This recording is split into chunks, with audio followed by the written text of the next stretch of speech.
Hello, my name is Terry Christie. I'm a retired captain with the Greenville Police Department.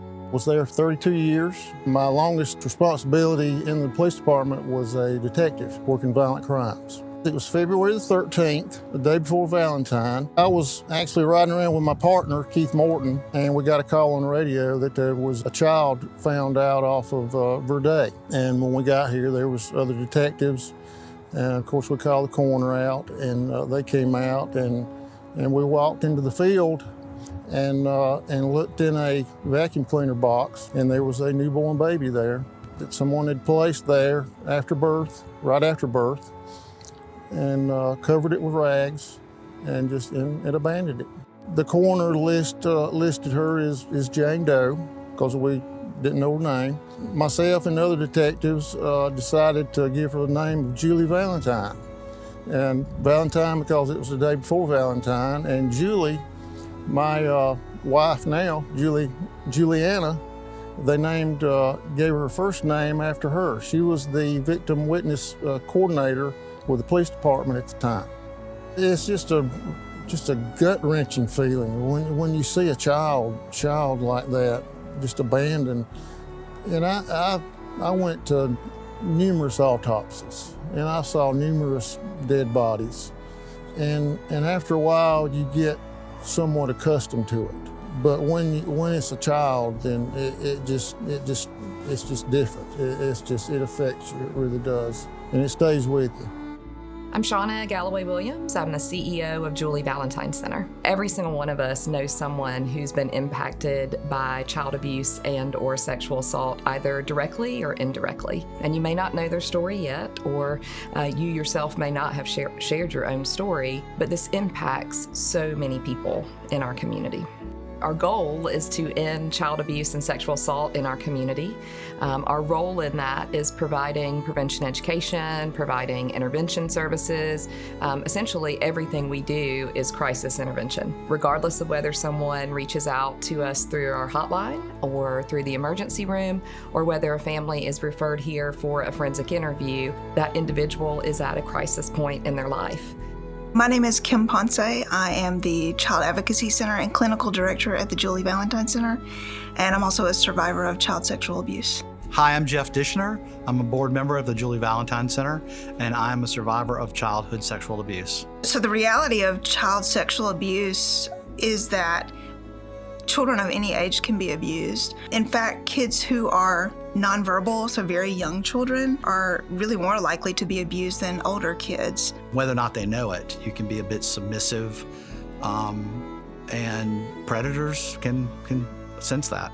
We have seen children here in infancy all the way up to even adults with developmental disabilities who might benefit from an interview, and kind of everything in between. And most children and adults are abused by someone they know, they love, and they trust. And that's usually someone that's known, loved, and trusted not only by the child or the adult, but also by their caregivers and many times by the community. Abuse never gets easy to learn about or to become aware of. When you work in this field a long time, you kind of think you've heard it all, so to speak, but it's not like that. Every family is unique. Every child that we see is unique. Just like me, it took me a long time to find the right help that I needed. What I think about the Julie Valentine Center is they're here for that, and they're immediate. Working in a place like this, doing this work and having your own survivorship it gives me hope for anyone. I really do believe any survivor, whatever their story is, that they can heal and have a life that they've never even imagined. My name's Carrie Nettles. I'm the chaplain at the Julie Valentine Center. I can enter into the process at several points along the way. Sometimes as soon as the child and the family are referred over, someone on the MDT will usually alert me to the fact that this case involves a church relationship or a pastor or something like that. But there are other times where it's not until the child is in the process of talking to their therapist where they raise a question such as, why did God leave me there? And then usually the therapist will say, I have my friend Carrie here on staff, and I think she could help us. Over the past couple of years, we've served over 2,200 individuals each year, and that number continues to grow.